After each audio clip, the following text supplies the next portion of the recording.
對上一次嚟咧，應該1個禮拜之前啊，我哋啲片咧而家變成點啊？你哋拉完之後咧，幫你哋收咗杯啦，收完杯之後咧就嚟咗呢一度掃燒，咁我燒咗佢哋差唔多9個鐘啦，咁我哋就可以開爐叉起片啦。咁咧其實佢而家已經唔熱㗎啦，咁佢掃燒完咧，咁我哋就可以攞入去上油啦。咁燒完之後咧，第2個步驟係咩咧？就係上油。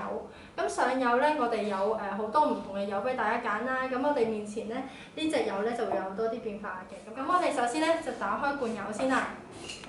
即係咧就可以攞你哋適合嘅筆，咁就可以 mix 埋唔同嘅油去上嘅。咁我哋首先咧就上咗層底油先啦。咁其實就係好簡單，沿住佢咁樣油嘅啫 ，keep 住油。所謂嘅溝油咧，係你上完一浸再一浸嘅，而唔係將2個油溝埋一齊。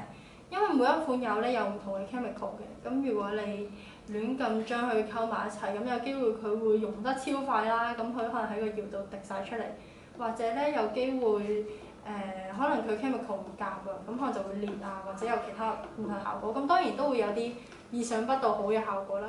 咁咧我哋 keep 住咁樣油啦，咁我油咗一忽俾你睇先。咁油完之後咧，你會見到佢有相對嘅厚度啦。咁嘅厚度咩係為之正確咧？咁就係厚度你已經見唔到個底啦，你要見到個杯件嘅。咁當然你想再油厚啲就都得啦。咁就睇翻你自己個偏好啦。咁通常有啲人咧就中意喺上面就油厚少少，咁佢個爐燒嘅時候佢就會 drip 落嚟，咁就會有嗰啲水嗰啲溶嗰啲效果咯。咁所以就睇翻你自己個人偏好去油啦。咁我哋可以成個油咗呢一陣底色先。其實咧，呢啲所有嘅油藥咧都係玻璃粉嚟嘅，都係一啲玻璃同埋即係唔同 chemical 嘅成分啦。咁呢啲油有步驟，其實除咗淨係上呢啲 coating 嘅油之外咧，仲可以上 underglaze 嘅，即係有下彩。咁有下彩就係可以畫畫咁樣樣啦。咁佢係唔會溶嘅，佢係你當係一啲冇咁流質嘅玻璃嘅顏料咁樣樣咯。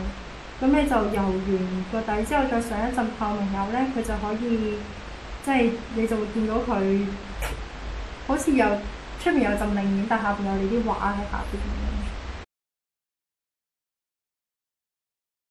唔係嘅，你都可以照淨係油下漆嘅，咁但係佢就會 matte 面咯，即係出邊全部都 matte 面咯。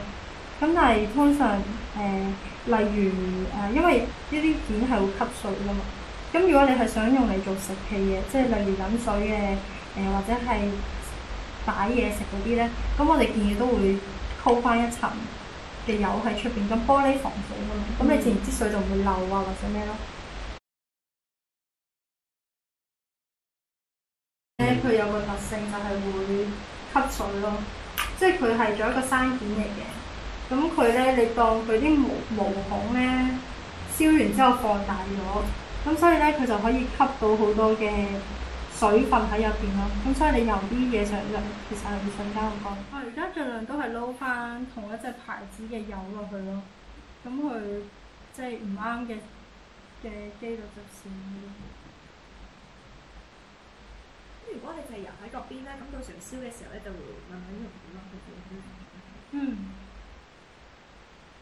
或者其實你而家都可以好似我咁樣油得筆一少少，咁佢到時用嘅時候咧都可以有好多唔同筆一嘅效果咯。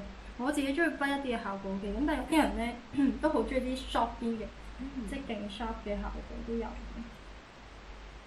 咁我睇翻，咁但係因為油樣其實始終都唔可以油得太厚，佢會裂嘅，如果唔係，咁就會佢就留住可能冇一個好好嘅效果，所以就盡量睇翻佢想要嘅效果。嗱，例如呢個我覺得咁樣就完啦。